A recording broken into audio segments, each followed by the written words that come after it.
ನಮಸ್ಕಾರ ಸ್ನೇಹಿತರೆ, ನಾನು ನಿಮ್ಮ ಲಾವಣ್ಯ. ತಮ್ಮೆಲ್ಲರಿಗೂ ಜ್ಞಾನ ಬೆಳಕು ವಾಹಿನಿ ಕಡೆಯಿಂದ ಆತ್ಮೀಯವಾದ ಸ್ವಾಗತ.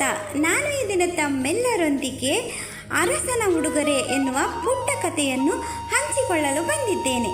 ಹಾಗೆಯೇ ವಿಡಿಯೋವಿನ ಕೊನೆಯಲ್ಲಿ ಒಗಟುಗಳನ್ನು ನೀಡಲಿದ್ದೇನೆ. ವಿಡಿಯೋವನ್ನು ಸಂಪೂರ್ಣವಾಗಿ ವೀಕ್ಷಿಸಿ. ತಮ್ಮಲ್ಲಿ ಯಾರಾದರೂ ಹೊಸಬರಾಗಿದ್ದಲ್ಲಿ ನಮ್ಮ ಚಾನಲ್ಗೆ ಸಬ್ಸ್ಕ್ರೈಬ್ ಮಾಡಿ ಮತ್ತು ನನ್ನ ಈ ವಿಡಿಯೋ ತಮಗೆ ಇಷ್ಟವಾದಲ್ಲಿ ತಪ್ಪದೆ ಲೈಕ್ ಮಾಡಿ, ಕಾಮೆಂಟ್ ಮಾಡಿ ಮತ್ತು ಶೇರ್ ಮಾಡಿ. ಒಂದು ಊರಿನಲ್ಲಿ ರಾಮಣ್ಣ ಎಂಬ ಬಡ ರೈತನಿದ್ದ. ಅವನಿಗೆ ಒಂದು ಪುಟ್ಟ ತೋಟವಿತ್ತು. ಅದರಲ್ಲಿ ಒಂದು ಸೇಬಿನ ಮರ ಒಂದಿತ್ತು. ಆ ಮರದಲ್ಲಿ ಒಂದೇ ಒಂದು ಹಣ್ಣು ಬೆಳೆಯಿತು. ಆತ ಅದನ್ನು ಕೊಯ್ದು ಇದನ್ನು ತನಗೆ ಅತ್ಯಂತ ಪ್ರೀತಿಪಾತ್ರರಾದ ಯಾರಿಗಾದರೂ ಉಡುಗೊರೆಯಾಗಿ ಕೊಡಬೇಕು ಎಂದು ಯೋಚಿಸಿ ಪ್ರಜೆಗಳ ಕ್ಷೇಮಕ್ಕಾಗಿ ಹಗಲಿರುಳು ಚಿಂತಿಸುವ ಅರಸನಿಗೆ ಒಪ್ಪಿಸಲು ನಿರ್ಧರಿಸಿ ಅರಸನ ಸಭೆಗೆ ಹೋದ. ಅಲ್ಲಿ ಆತ ಸೇಬನ್ನು ಅರಸನ ಮುಂದಿರಿಸಿ, ದೊರೆಯೇ, ಇದು ಬಹು ವಿಶೇಷವಾಗಿದೆ.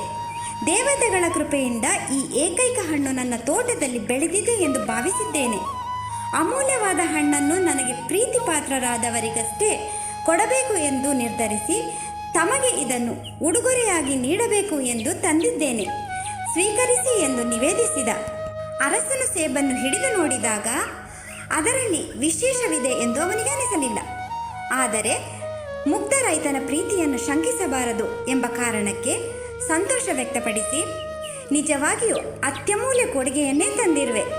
ಇದಕ್ಕಾಗಿ ನನ್ನಿಂದ ನಿನಗೆ ಏನು ಪ್ರತಿಫಲ ಬೇಕು ಕೇಳು ಎಂದು ಹೇಳಿದ. ರೈತ ಪ್ರತಿಫಲಕ್ಕೆ ಕೈ ಒಡ್ಡದೆ, ಎಲ್ಲಾದರೂ ಉಂಟೆ, ಪ್ರೀತಿಯ ಕೊಡುಗೆಗೆ ಪ್ರತಿಫಲ ಸ್ವೀಕರಿಸುವುದು ಉಚಿತವಲ್ಲ ಎಂದು ನಿರಾಕರಿಸಿದ. ಬರಿಗೈಯಲ್ಲಿ ರೈತನನ್ನು ಕಳುಹಿಸಲು ಅರಸನ ಮನ ಒಪ್ಪದೆ ಮಂತ್ರಿಗಳೊಂದಿಗೆ ಸಮಾಲೋಚಿಸಿದಾಗ ಮಂತ್ರಿಗಳು, ಆತ ಕಾಲಿಗೆ ಹಾಕಲು ಒಳ್ಳೆಯ ಪಾದರಕ್ಷೆಗಳೂ ಕೂಡ ಇಲ್ಲದೆ ಕಷ್ಟಪಟ್ಟು ನಡೆದು ಇಲ್ಲಿಗೆ ಬಂದಿದ್ದಾನೆ. ಅವನಿಗೆ ಸವಾರಿಗೆ ಯೋಗ್ಯವಾದ ಒಳ್ಳೆಯ ಕುದುರೆ ಕೊಡಬೇಕು. ಕುದುರೆಯ ಮೇಲೆ ಅದಕ್ಕೆ ಹೊರಲು ಸಾಧ್ಯವಿರುವಷ್ಟು ಚಿನ್ನದ ನಾಣ್ಯಗಳ ಮೂಟೆಯನ್ನು ಇರಿಸಿದರೆ ಆತ ಸುಖದಿಂದ ಬದುಕಲು ನೆರವಾಗುತ್ತದೆ ಎಂದು ಹೇಳಿದರು. ಹೀಗೆ ಅರಸನು ಕೊಡುಗೆಯಾಗಿ ನೀಡಿದ ಕುದುರೆಯ ಮೇಲೆ ಕುಳಿತುಕೊಂಡು ರೈತ ಮನೆಯ ದಾರಿ ಹಿಡಿದ. ಆತನ ಮನೆಯ ಪಕ್ಕದಲ್ಲಿ ಒಬ್ಬ ಶ್ರೀಮಂತ ರೈತನಿದ್ದ. ಅವನು ಯಾರಿಗೂ ಕೊಳೆತ ಹಣ್ಣು ಕೂಡ ಉಚಿತವಾಗಿ ಕೊಡುವವನಲ್ಲ. ಆತ ಒಳ್ಳೆಯ ಕುದುರೆಯನ್ನೇರಿಕೊಂಡು ಬರುತ್ತಿರುವ ಬಡ ರೈತನನ್ನು ಕಂಡು ಬೆರಗಾಗಿ ಅವನನ್ನು ತಡೆದು ನಿಲ್ಲಿಸಿ, ನಿನ್ನೆಯ ತನಕ ಹೊಲ ಹೂಳಲು ಮುದಿರಿ ಎತ್ತನ್ನು ಕೊಳ್ಳಲು ನಿನ್ನ ಬಳಿ ಶಕ್ತಿ ಇರಲಿಲ್ಲ. ಆದರೆ ಇಂದು ಲಕ್ಷ ಲಕ್ಷ ಬೆಳೆ ಬಾಳುವ ಕುದುರೆಯ ಮೇಲೆ ಕುಳಿತುಕೊಂಡು ಬರುತ್ತಾ ಇದ್ದಿ ಅಂದರೆ ಏನು ಸಮಾಚಾರ ಎಂದು ಕೇಳಿದ. ಅದಕ್ಕೆ ರೈತ, ಇದು ಪ್ರಾಮಾಣಿಕವಾಗಿಯೇ ದೊರಕಿದೆ. ನನ್ನ ತೋಟದಲ್ಲಿ ಕೆಂಪು ಬಣ್ಣದ ದೊಡ್ಡ ಸೇಬು ಆಗಿತ್ತಲ್ಲ, ಅದು ಬಹಳ ಅಪೂರ್ವವಾದದ್ದೆಂದು ನನಗೆ ಗೊತ್ತಾಗಿ ಅದನ್ನು ಅರಸರಿಗೆ ಉಡುಗೊರೆಯಾಗಿ ಕೊಟ್ಟೆ. ಅವರು ನನಗೆ ಈ ಕುದುರೆ ಕೊಟ್ಟರು ಮತ್ತು ಬಂಗಾರದ ನಾಣ್ಯಗಳ ಮೂಟೆಯನ್ನು ಹೊರಿಸಿ ಕಳುಹಿಸಿದರು ಎಂದ. ಶ್ರೀಮಂತನು ತನ್ನ ತೋಟದಲ್ಲಿ ಒಂದಕ್ಕಿಂತ ಒಂದು ಹೆಚ್ಚು ಆಕರ್ಷಕವಾದ ಸೇಬು ಹಣ್ಣುಗಳು ಬೇಕಾದಷ್ಟಿವೆ. ಒಂದು ಹಣ್ಣಿಗೆ ಒಂದು ಕುದುರೆ, ಒಂದು ಮೂಟೆ ಚಿನ್ನ ಸಿಗುವುದಾದರೆ ತನ್ನ ಮನೆಯನ್ನು ಅದರಿಂದಲೇ ತುಂಬಿಸಬಹುದು ಎಂದು ಲೆಕ್ಕ ಹಾಕಿದ. ಅವನು ಚಂದದ ಸೇಬು ಹಣ್ಣುಗಳನ್ನು ಕೊಯ್ಸಿ ಗಾಡಿ ತುಂಬ ಹೇರಿಕೊಂಡು ಅರಸನ ಸನ್ನಿಧಿಗೆ ಹೋಗಿ, ನಾನು ಬಡ ರೈತ, ನನ್ನ ತೋಟದಲ್ಲಿ ಅತ್ಯಮೂಲ್ಯವಾದ ಸೇಬು ಹಣ್ಣುಗಳು ರಾಶಿ ರಾಶಿಯಾಗಿ ಬೆಳೆದಿವೆ. ಇದು ಯೋಗ್ಯರಾದವರ ಬಳಿ ಸೇರಬೇಕು ಎಂಬ ಆಶಯದಿಂದ ಎಲ್ಲವನ್ನೂ ಕೊಯ್ಸಿ ತಮಗೆ ಸಮರ್ಪಿಸಲು ತಂದಿದ್ದೇನೆ ಎಂದ. ಅದಕ್ಕೆ ಅರಸ ತುಂಬ ಸಂತೋಷವಾಯಿತು. ಈ ಹಣ್ಣುಗಳಿಗಾಗಿ ನೀನು ಯಾವ ಪ್ರತಿಫಲ ಬೇಕು ಎಂದು ಬಯಸಿದರೂ ಅದನ್ನು ಕೊಡುವ ವ್ಯವಸ್ಥೆ ಮಾಡುತ್ತೇನೆ ಎಂದು ಹೇಳಿದ. ಅದಕ್ಕೆ ರೈತ, ನಾನು ಇದನ್ನು ತಂದಿದ್ದು ಪ್ರತಿಫಲದ ಬಯಕೆಯಿಂದ ಅಲ್ಲವೇ ಅಲ್ಲ, ನನಗೇನು ಬೇಡ ಎಂದು ಹೇಳಿದಾಗ ಅರಸ, ಪ್ರಜೆಗಳಿಂದ ನಾನು ಯಾವ ವಸ್ತುವನ್ನೂ ಉಚಿತವಾಗಿ ಸ್ವೀಕರಿಸುವುದಿಲ್ಲ. ಅದಕ್ಕೆ ಪ್ರತಿಫಲ ಕೊಡಲೇಬೇಕಾಗುತ್ತದೆ. ಏನು ಬೇಕಿದ್ದರೂ ಕೇಳು, ಕೊಡುತ್ತೇನೆ ಎಂದ. ಶ್ರೀಮಂತ ರೈತ ಮನಸ್ಸಿನಲ್ಲೇ ಸಂತೋಷಪಟ್ಟು, ಅರಸರು ಪ್ರೀತಿಯಿಂದ ಏನು ಕೊಟ್ಟರೂ ಅದನ್ನು ತೆಗೆದುಕೊಳ್ಳುತ್ತೇನೆ ಎಂದು ಹೇಳಿದ. ಗಾಡಿ ತುಂಬ ಹಣ್ಣು ತಂದಿರುವ ಇವನು ಬಡವನಲ್ಲ ಎಂದು ನಿರ್ಧರಿಸಿ ಅರಸ ಆತನ ಬೆರಳುಗಳಲ್ಲಿ ಉಂಗುರಗಳನ್ನು ಧರಿಸಿರುವ ಗುರುತನ್ನು ಕಂಡು ಆತ ದುಡಿಯುವವನಲ್ಲ ಎಂದು ಅನಿಸಿತು.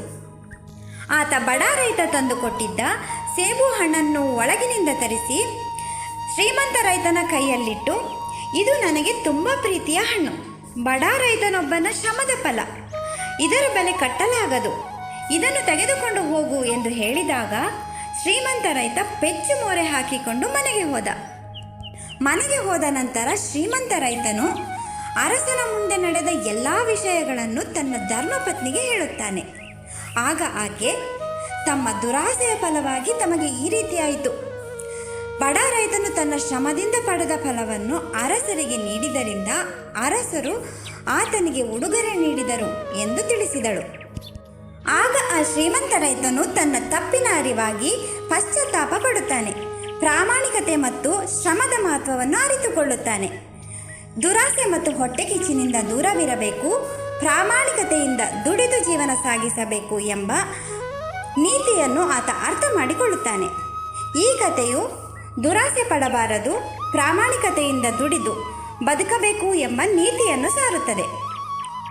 ಹಿಂದಿನ ವಿಡಿಯೋದಲ್ಲಿ ನಾನು ನಿಮಗೆ ಕೇಳಲಾದ ಒಗಟು ಹೀಗಿತ್ತು: ಕಪ್ಪು ಕೋಟು ತೊಟ್ಟು ಬಿಳಿ ಟೋಪಿ ಧರಿಸಿ ಮೌನವಾಗಿ ಕುಳಿತಿರುವವನು ಯಾರು? ಇದಕ್ಕೆ ಸರಿಯಾದ ಉತ್ತರ ಪೆಂಗ್ವಿನ್. ಇದಕ್ಕೆ ಸರಿಯಾದ ಉತ್ತರವನ್ನು ನೀಡಿದವರು ಅಮ್ಜದ್ ಡೆಲ್ವಿ, ಮಂಜುನಾಥ್ ವಿಆರ್, ಮಹೇಶ್ ಪಿ ರಾನಾನಿ ಮತ್ತು ಜ್ಯೋತಿ ಎಸ್ ಕಾಂಚನ್. ಇಂದಿನ ಒಗಟು ಹೀಗಿದೆ: ನಾನು ಯಾವಾಗಲೂ ನಿಮ್ಮನ್ನು ಹಿಂಬಾಲಿಸುತ್ತೇನೆ, ಆದರೆ ನೀವು ನನ್ನನ್ನು ಹಿಡಿಯಲು ಸಾಧ್ಯವಿಲ್ಲ, ನಾನೇನು? ಮತ್ತೊಮ್ಮೆ, ನಾನು ಯಾವಾಗಲೂ ನಿಮ್ಮನ್ನು ಹಿಂಬಾಲಿಸುತ್ತೇನೆ, ಆದರೆ ನೀವು ನನ್ನನ್ನು ಹಿಡಿಯಲು ಸಾಧ್ಯವಿಲ್ಲ, ನಾನೇನು? ನಿಮ್ಮ ಸರಿಯಾದ ಉತ್ತರವನ್ನು ಕಮೆಂಟ್ ಮುಖಾಂತರ ತಿಳಿಸಿ.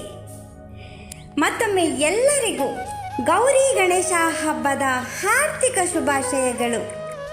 Stay tuned for the next video. Bye.